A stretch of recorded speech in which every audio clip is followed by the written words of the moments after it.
Die Meister, die Besten, Le Grande Queen, the champions. Welcome to the narrative, everybody, ahead of the Halo World Championship. That's the best one I've done so far, I think. We have a very special episode. It is the Halo World Championship pre-show for Halo Infinite. With me is the man himself, Andy Bravo Dudinsky. How are you doing? And I can only apologize for the start of this show. I'm doing great. That opening was just as much a surprise for me as it was for everyone listening. But most importantly, there are amazing stories heading into Worlds. We've got a ton to cover today. We also have a deep dive on stats to highlight, as well as our favorite series to look forward to. So yeah, let's jump in. Yeah, let's do it. I have to log back in after that. I don't know what I was doing. First up, let's start with our big stories and reasons to watch this weekend. Halo World Championships, everybody. We're finally here, and this is the very final chapter of Halo Infinite. This is a chance for each team to define their legacy, because at the end of every Halo title, a single team is always remembered as the greatest of an era. Yeah, I mean, you feel like every trophy lift before today, right, becomes just kind of part of the Halo Infinite journey. But this is always going to be the final chapter that history will remember. I think you said it best. You think back to H2, H3, right? There are single teams that are associated with this era as the greatest. Infinite's going to be no exception. So I think that kind of brings us right to the OpTic Shopify story. We always knew it was going to be 2025, the year of OpTic and Shopify, and both teams taking two back-to-back events, leaving us perfectly with a 2-2 record. And, you know, it's been perfectly fitting all year long that the tiebreaker would be the final Halo World Championship for Halo Infinite. It's balanced beautifully, isn't it? It really is ahead of the Halo World Championships. That 2-2 record really is just perfect. It just feels right.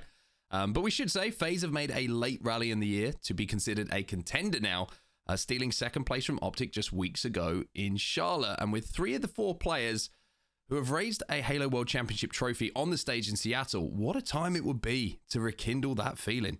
Yeah, we'll talk more about exactly what that might mean for FaZe and how they looked recently, and should talk about SSG. You know, they've underwhelmed thus far without a doubt, but let's not forget that this organization and 2 of the 4 players, you know, still the defending Halo World Champions, and have to ask, you know, what they might have in store in terms of one final run that might remind us what they can achieve. And lastly, we've always said that the Halo World Championship, it is a special weekend, and there's always a special run from an underdog somewhere along the line. So I think that we've got a feeling there might be a little bit of magic in the air when it comes to an underdog story coming out of this weekend. So very exciting times ahead. We're extremely excited to get to Seattle and get these games underway.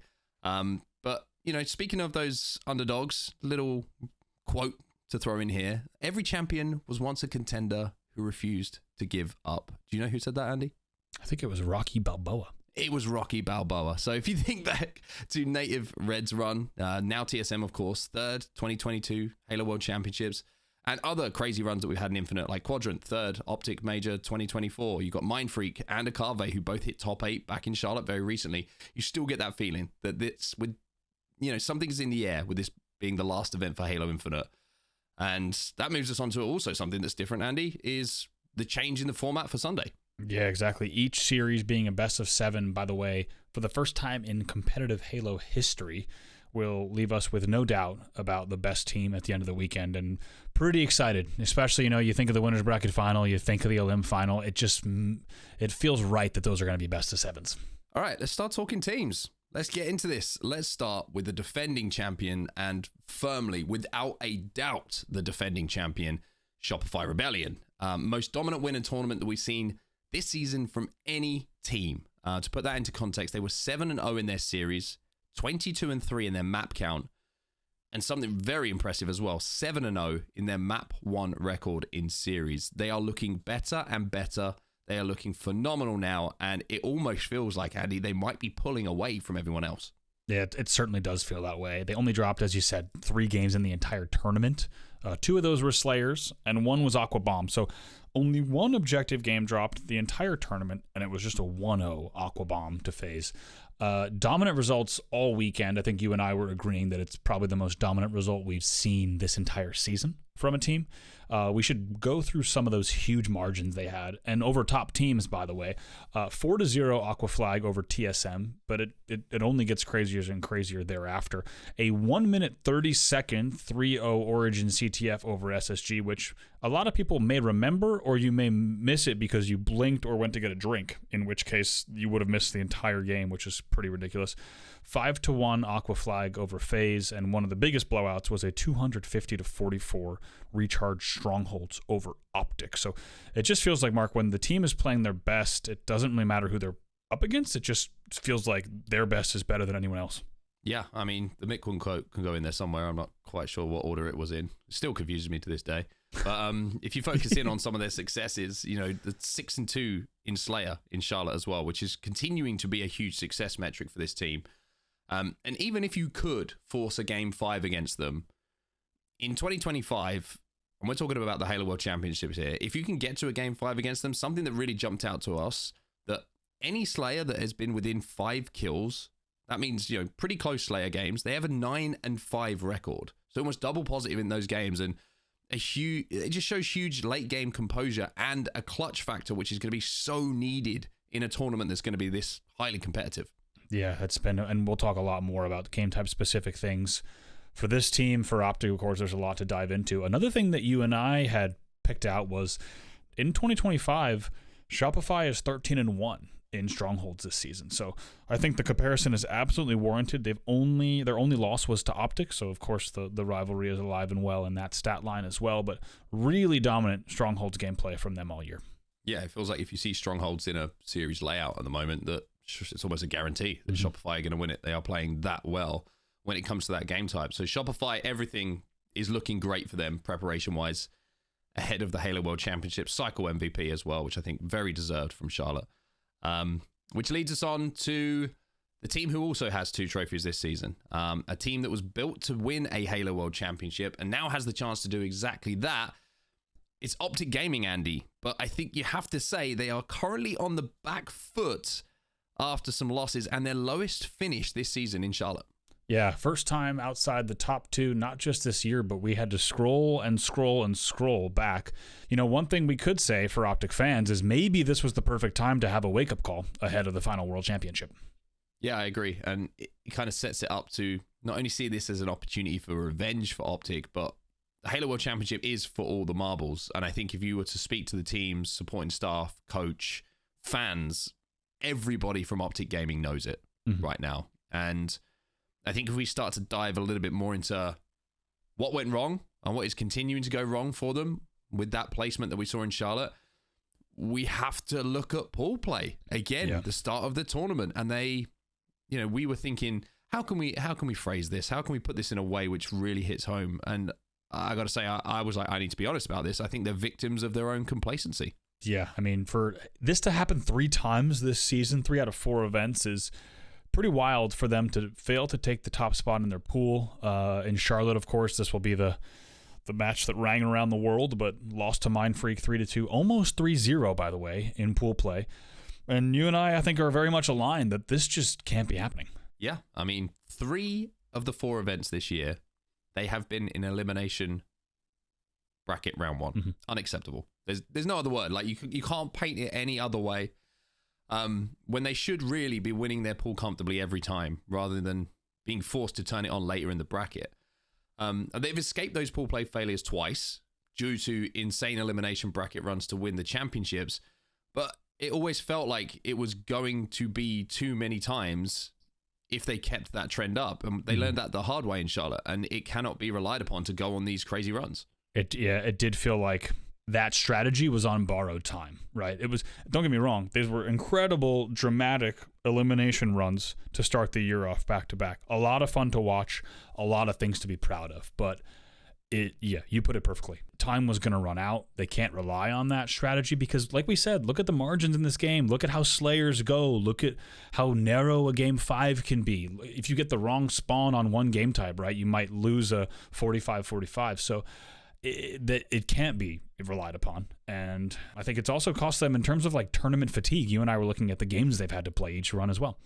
Yeah, I mean, compared to Shopify Rebellion, OpTic having to play through this elimination bracket, they have played 153 tournament games this year, and compare that to Shopify, who have 112 with the same amount of tournament wins. That adds up to over 10 more games per tournament. That's 2 series per tournament. And fatigue is always going to have an influence on performance with this many high-stakes games and series.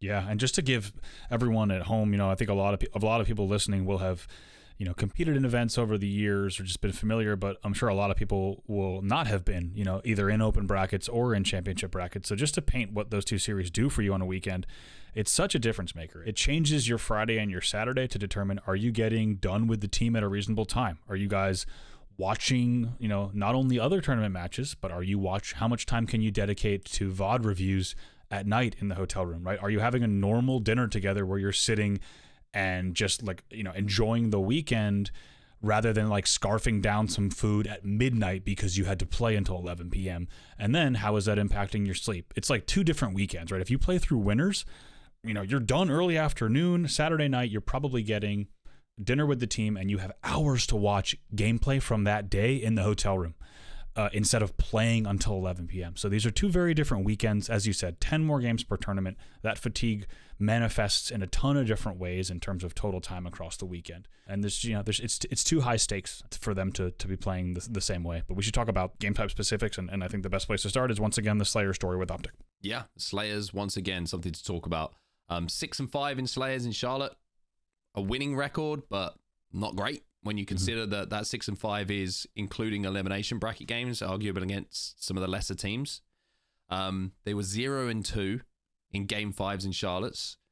And the worrying thing for me is this season, they are 6-15 in close Slayers. That's games within 5 kills.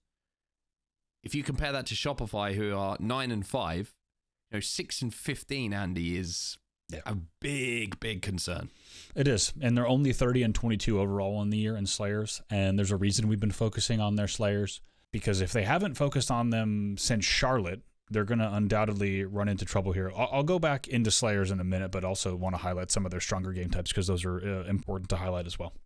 Yeah, I mean, it's not all doom and gloom. That's, we're kind of holding OpTic to their own standard, right? Which is expected to win tournaments. And they have some very, very strong game types and great records developing. Oddball being one of those. We talked about the performance of Shopify Rebellion on Strongholds. Well, Oddball for OpTic has just been mind-blowing. They were 4-0 in Charlotte, didn't lose it.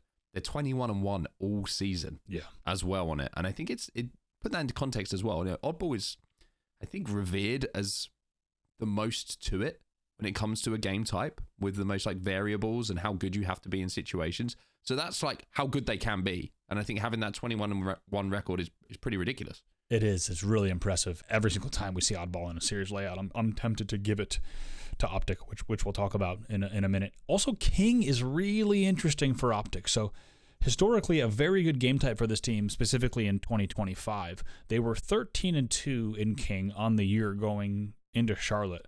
However, they really surprisingly go 3-3 at the last event, which has to be a focus game type for them, because we look at now their lowest placing, as we said, in over 2 years. They go 3-3 in what was otherwise a blowout game type, nearing, close to that same statistical record as Oddball was, if you look at the raw numbers.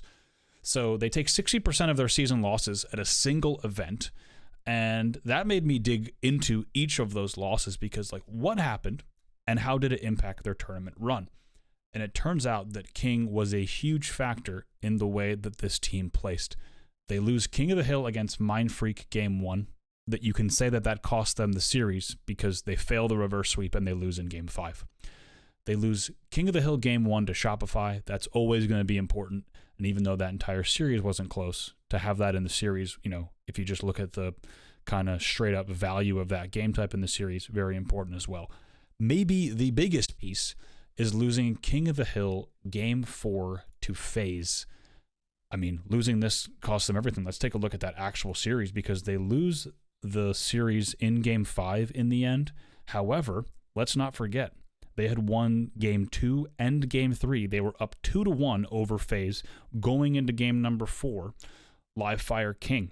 They lose that game type as he said, one of their best game types prior. They lose that game number 4. They then go on to lose the game 5. You could say that King cost them at every single step of this tournament, but it even cost them the grand final position. So a big game type to watch for them. Yeah, huge focus on King of the Hill and Slayers, I think, going into this event for OpTic Gaming. And I think when we kind of put all of that information together and you're trying to summarize how we feel about OpTic, is they need to ice up. They need to win their pools, and they got to play through winners. It really is as simple as that. And let's not forget as well that winners bracket final is now a best of 7 as well. So if they are to get there, there's hope for OpTic, because you were digging into game types, you were digging into records, and there's no CTF now, but there are 2 live fires for them to play. Yeah, it's really interesting series layout. I'd suggest, on YouTube, we might even just throw the series layout up here so we can quickly talk about it. Now, let's not forget, OpTic has to get here. Yeah. You made a great point just now. They need to ice up. They need to play in pools like the team they're capable of, and they need to play through winners. Should they do all of that, the game types themselves, I'm not going to dive into each one of them because we'll save that for the tournament analysis if we get there. But it is a very interesting overall series layout. In short, OpTic has a slight edge in Oddball Livefire, of course, and also in Solitude Slayer, mainly because of their recent 50-40 over Shopify in Charlotte on that game type. Thereafter, it's mostly Shopify game types by huge recent margins. This is not just overall records, but it's specifically the recent results over OpTic in both Charlotte and Salt Lake. The one toss-up game type I want to highlight is really the Livefire Slayer. It's game 5 in the series. I should also mention, because it's a best of 7 and you have 3 Slayers, it's like we talked about the last episode. All of a sudden, if you're going to lose the Slayers, your objective games better be incredible, because you can't really afford to drop any, of course. So the specific focus for me is on the Livefire Slayer. On the stats, it's a toss-up. Both teams were 2-0 at Charlotte, and they're both 6-2 on the year. Shopify does win it 50-45, if you'll remember back to Salt Lake City game 7 of that grand final. That was a 50-45 win, so narrow. I won't dive into the rest of the game types. For me, it's about how does OpTic play in the beginning of the series if they get there, and then that Livefire Slayer will be the key for me in the series. It's fascinating, by the way. I've got like an image in my head, and this is actually how Andy sat right now. He's sat on his floor with a microphone, just surrounded by leather-backed record books with dust everywhere, just flipping through the pages. Good on you for digging through the archives to bring us that info. One interesting thing to highlight as a final point when we talk about OpTic, and we'll talk about this a little bit more later in the show, they have TSM as a matchup in their pool, which we'll get to. Let's put it that way. But let's put a button on that for OpTic Gaming, and let's talk about FaZe, right? Let's talk about FaZe. They propelled themselves into the World Championship conversation by slowly building to where we find them today. They take second place in Charlotte, taking down OpTic in a game 5, and I think we've both kind of agreed that they are firmly back into the mix now that we enter the biggest weekend of the year. Yeah, I think everything in Charlotte would have kind of reinstilled faith that this team can win big tournaments, right? They had a clean pools and a winner's bracket run, and they make it all the way to the winner's final, so a lot to be proud of up until then. Thereafter, 3-0'd by Shopify in the winner's bracket final, and then 4-1'd in the grand final, so tough results when they met up against Shopify, but I think mostly where you and I were talking, and I think where we kind of netted out on this team, is like, it's exciting to think about what could still be to come for this team if we see the best out of each individual player. Yeah, I think it's a really good point. They are going to go away and work on, obviously, probably how do they beat Shopify, because that was a big stumbling block for them. But going to your point, and what we were discussing before the show, is we felt like Snakebite was phenomenal, right? And we'll kind of put an asterisk by Snakebite's performance because he just looked like the best version of Snakebite.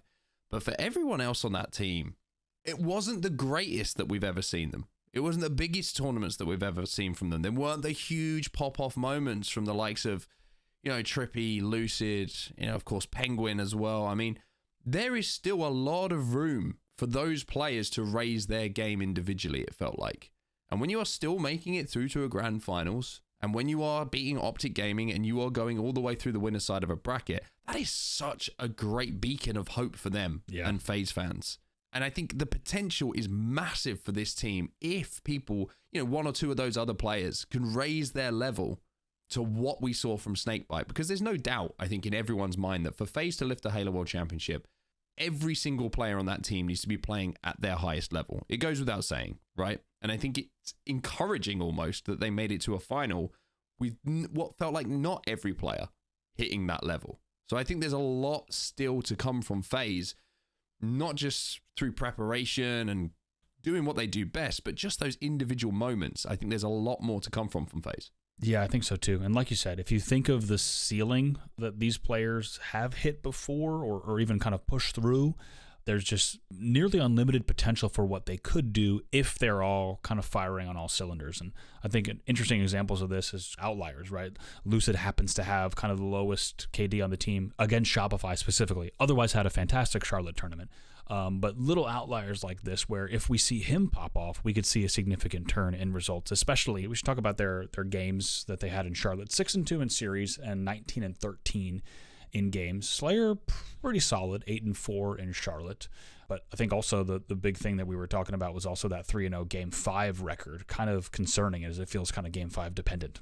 Yeah, it's an interesting one, isn't it? Because you look at that record, you're like, great, winning Game 5s, great ice, amazing, clutch factor. But you don't really want to be going Game 5 that many times in a run in a tournament. You look at those results in those games. You had a 50-40 over OpTic on Aqua. You had a 50-46 over Envy in a Game 5 live fire, and you have a 50-48 versus Luminon on Solitude. So clutch factor amazing, brilliant that you get to a Game 5 and you win them all. But you want to avoid the Game 5s, I think, is what we're trying to get at here, especially against teams like, with all due respect, Envy and Luminon, who you would feel FaZe at their best should be able to beat before getting to that Game 5. Yeah, I don't mind the 50-40 over OpTic on Aqua. That's not really a flag for me. I agree, though.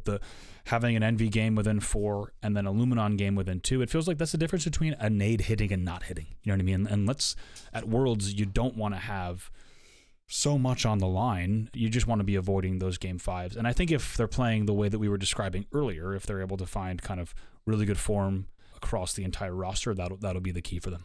So consistent improvement. The belief is now there as well, I think, for all the players, having got to a final, that they can win a championship. I think we're all waiting with bated breath to see, will every single player show up in World Championship form in Seattle this weekend? So I think a lot to be excited about for FaZe. I think that there's potential for them to really go on a run here and make a splash in Seattle. Let's talk SSG. And we're going to do this quickly. And I'm almost going to pose a question and a statement to you at the same time, because it feels like they may have accepted that they're a top 4 team.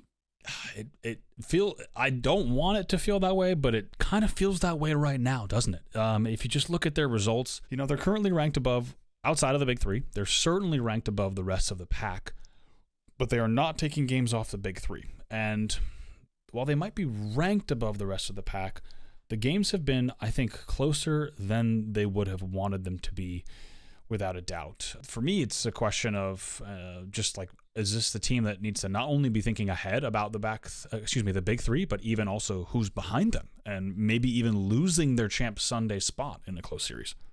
Yeah, it's probably the only team at the moment that is having to worry about what's over their shoulder more than what's in front of them, because it feels like everybody is closing in on SSG, and if anyone is going to fall victim, it's going to be them not making it to a Sunday. We'll take a look at their CLT results. They were 3-0 in pools. It was a 50-47 Game 5 against Envy, but they do get the win. But then they moved on and they dropped games to Unreal Nightmare. They dropped games to Cloud9. They have another close series with Envy after that. And then they get 3-0 just blown out in both series against Shopify and OpTic to exit the tournament. Those series were not close. We mentioned the Shopify game with the 1 minute 30 Origin flag. I also go back and watch it, because there's no excuse for no one not to watch that. Yeah, you've got the time. 30. Yeah, you'll find 1 minute 30 in your day.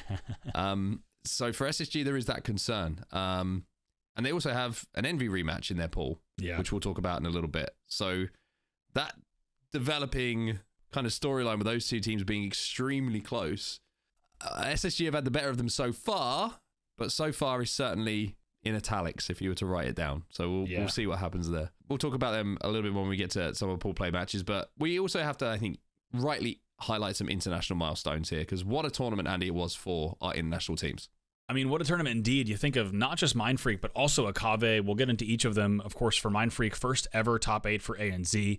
had to play through open bracket. They take down OpTic 3-2, as we said earlier, almost a 3-0. They were one round of ball away from 3-0ing OpTic. They also iced up to avoid that reverse sweep. Like, think about how many teams who have come close and been up 2-0 on a team like OpTic Gaming throughout the years of competitive Halo, only to miss it and become a footnote. Instead, Mindfreak is not a footnote. They are one of the main stories. You know, to do it against OpTic was special for the region as well. And I got to catch Barcode after the OpTic series, and it was pretty cool because he was pretty stoic. He wasn't, even as smiley as he always is. He was just kind of saying, job's not done. And they kept going after that as well. Yeah, I mean, a 3-2 win against Unreal Nightmare secured that top 8 for them. And then they almost went one further. They had a very close series against Envy. And this is a final chance for them to show up in a big way at Worlds. And I think for all of these players, it's such a fascinating story because you always highlight this as well. Like, there's used to say like the European teams would struggle because time zone difference, travel, whatever it was. But these guys have to fly like an entire day to get to these events. Yeah. And the fact that they're staying out and they are boot camping ahead of Worlds from Charlotte to Seattle, again, great news for them. Very excited. And for Cave Esports as well, first ever top 8 for LATAM. They went through the open bracket as well. They took down Complexity in pools. They beat Cloud9 for top 8. And then finally their run was stopped by OpTic. So again, LATAM showing up in a big way. Yeah, I think same for LATAM. Just think of these players that have been, it's relatively, I would say, similar numbers, right? For if you think of ANZ and you think of LATAM, it's roughly 8 to 10 top players that even, it feels like for all of Infinite, have been battling back and forth for the top spots in each of their region. Absolute grinders, right? Professional players who have had to work very hard in regions with limited practice to get to where they are today. So for them to both pop off at this time of the game, at the most important time of the game's lifespan, when you also have the most prestige and cash on the line this coming weekend at the World Championship, pretty amazing time, and it's given them, of course, great spots in pools as well. And the team who was kind of peeking through the curtains of this is usually the team we're talking about who are the international torch holder, so to speak. Luminon, disappointing finish, but I'm going to give them a bit of an asterisk here, and we were discussing this before the show as well. Mm-hmm. To put it into context, Luminon barely had practice before Charlotte. The only team they could have played against was Magin. They weren't playing much either. They kind of had themselves to blame, though, in some ways, because they didn't play in the last qualifier to go into the pool that they wanted. Yeah. And the big match in that one was the one against Cloud9, which they lost 3-0. And off the back of that, they ended up matching OpTic in elimination round 1, which may have been a surprise to them, but still a bit of a heartbreaking tournament for them. And I think certainly one that would have given them the kick up the backside that they need ahead of Worlds. Yeah, definitely. I think good momentum for them, of course, in the recent C9 online event. They took down Complexity, Mindfreak, C9, and Envy to reach the finals. So I think undoubtedly still a team to worry about, but the main reason is going to be, I think, because of the result they had in Charlotte, but maybe even more importantly, Mark, is the fact that they're boot camping as long as they are. Yeah, they get to play the game. They've stayed out in the States after Charlotte, and they will be boot camping from then to World. So they have been playing series every day. Shout out to Shopify Rebellion, by the way, for letting them use their facility, sharing some of the love when it comes to supporting Halo. Yeah, and also the fact that they're on West Coast time, right? Think about, you know it better than anyone, being able to, before a World Championship, dodge an 8-hour time change to the West Coast and instead having 2 weeks on West Coast time on a relatively normal sleep schedule. Pretty big deal for them as well. It is. I can confirm. It's nice to be rested. Don't know how that feels, but you've heard that it's nice. Yeah, I've heard. People have told me it's great. They've been boot camping in the US though. They've been playing series. They're playing these tournaments all on American servers as well, so they get that chance to get the practice in, and I think they're going to come right. I think they're going to see the international success that other regions have had and been like, hey, that's our crown. Yeah, people like to talk about us as the best international team, so keep your eyes out for Luminon, which brings us now on to pool play matches. We kind of alluded to the fact we're going to talk about a couple of these because these are our matches to watch. And if you would be so kind, Andy, I would like to go first. Is that okay with you? I think you should go first. Okay, let's look at Pool C. Let's go with OpTic versus TSM. We mentioned this earlier. Think about everything we said about OpTic. Think about TSM, the fact that they have been on a miracle run previously at Halo World Championships, and the fact that TSM has taken down OpTic in pools before this very season. They beat them 3-2 in a Game 5 in Dallas.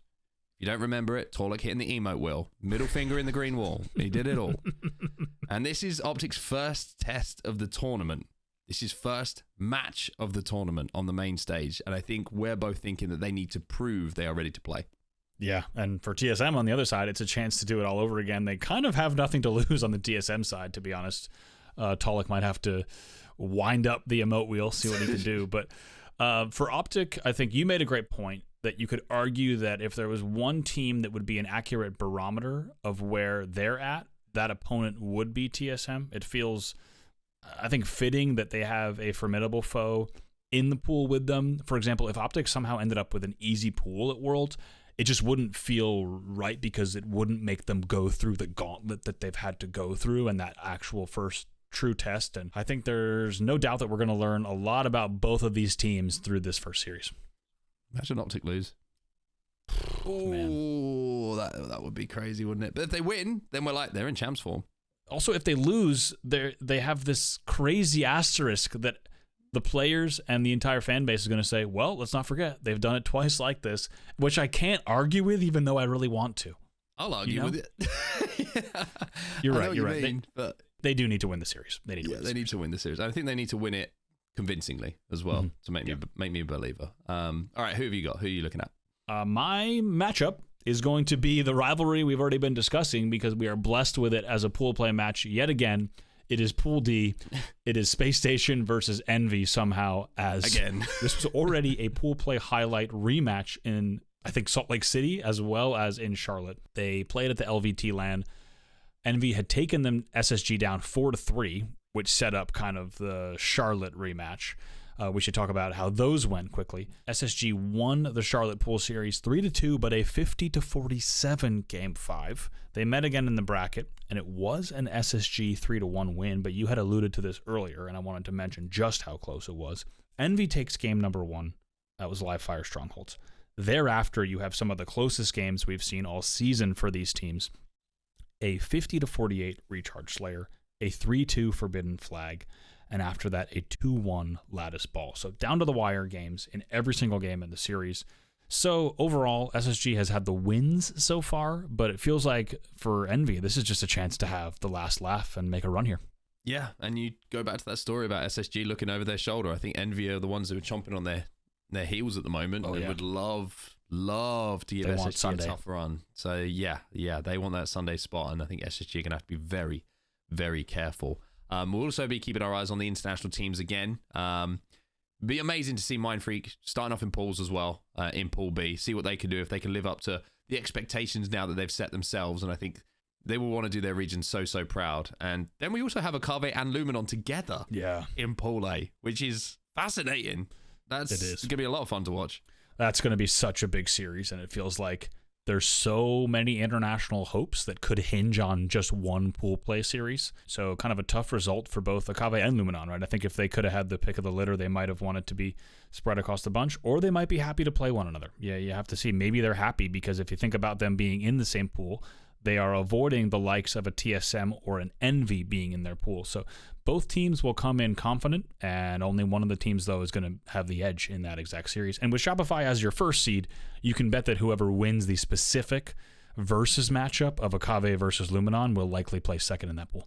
It's going to be a lot of fun to watch. I feel like this is the best pool play that we've had all year, I've got to say. There's some really, really good matches in it, especially with the stakes that are on the line with everything that goes with the Halo World Championships. But we'll move on now to a community question, because we love hearing from everybody who listens to the show. We thank you, of course, always for participating in this. And this one's pretty simple, Andy, and I'm going to let you pose the question to our wonderful listeners. Yeah, we're not going to overthink it for this one. I think there's one thing on everyone's mind, but we're going to ask for one extra bit of detail. Who do you think our top 2 teams will be? And also, what will the series score be? So, of course, in that, give us a winner, give us your top 2, and give us the series score. You can make it happen across one grand final. You can decide that it's going to happen across 2 grand finals. But excitingly, Mark and I have not had this discussion at all yet. So this is the first time we're going to hear each other's picks on exactly how this will go. Remember to leave us a comment if you're listening. But Mark, I'll let you start us. Who do you have as our top 2? I just realized by doing this as well that we can finally lift this prediction and put it on a graphic So you're normally missing off a predictions graphic. We're going to get don't you you dare make around. it. This is an audio only prediction. It does not work visually. It will not be visualized. It's the incorrect format. You want me to go first? Okay. Yeah. Shopify Rebellion, Shopify OpTic, 4-2 first series grand final. The decider. It sets it up, right? The decider, 2-2, and I think Shopify take it. Do you have that happening? It's a one grand final and it's 4-2. One series, yeah. I think Shopify go through Shopify winners. from winners, yeah. Yeah. I think that's a really solid prediction. That's exactly where my head was at. It's the top two for me is still Shopify and OpTic. I would, just to keep things interesting, I will say 4-2 Shopify in a second best of 7. Ooh, you want that little second best of 7 to cast? I do. I see what you're doing. I want a little more Halo, and I do think OpTic's going to come out playing some very good Halo. It does feel, as we said earlier, like Shopify has pulled away. I do think OpTic tends to save their best for last, and you know, even if you think of a player like Formal, usually has a few surprises. So yeah, just to especially keep things interesting between us, I will say Shopify 4-2 in a second best of 7. I think it's a really good prediction. I just forgot that Halo World Championships basically mean second best of 7s most of the time. Yeah. So yeah, you might be right on that one. We'll have to see. Of course, what happens in Seattle, and let us know in the comments what you think that grand final is going to look like and what the final score is going to be. But that's going to do it for our Halo World Championship pre-show.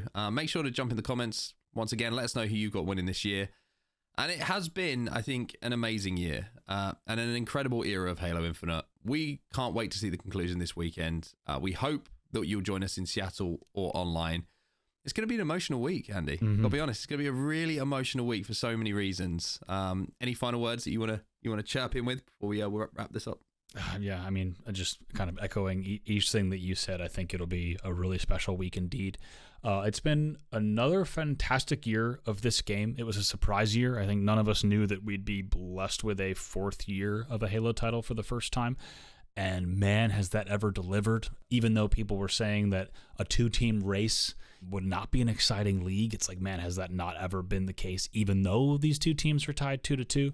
It's also been an amazing era of Halo. I think when Halo Infinite is looked back upon in the history books, it will be looked back upon so favorably in terms of how this game was played, how it continued to evolve, the events we've had, the places it's taken us, the stars that have emerged. You just think of 2 players like Cycle and Last Shot, what they have ahead of them, the potential that they might fulfill this weekend, or, you know, returning legends might steal that out from under them. Just amazing stories. But I think this has been one of the best eras. You know, we've been doing this a very long time now, just shy of 25 years. So it's been really such an amazing run, and want to thank everyone for their support, whether it's of us casting or support of this show directly. There's so many of you that are in our Twitter mentions, in the comments on YouTube, and listening and supporting the show, and we appreciate it.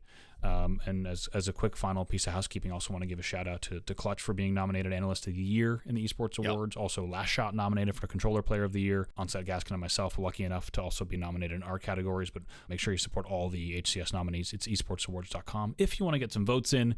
So I think another just exciting thing to see all the Halo recognition coming in just before Worlds as well. Couldn't put it better myself, honestly, and I will say it's been an absolute pleasure to do this thing and, you know, put our thoughts out onto the internet before these events and really share where our headspace is at. So thank you all for listening once again. This has been The Narrative. We'll see you at the Halo World Championships, either in person or online. And for now, Andy, I guess we're signing off, and we'll see everybody soon. Yeah, thank you all so much for listening once again, and only one final tournament for all the marbles, all the bragging rights for Halo Infinite, and we could not be more excited. We hope you'll join us, and we'll see you at the Halo World Championship.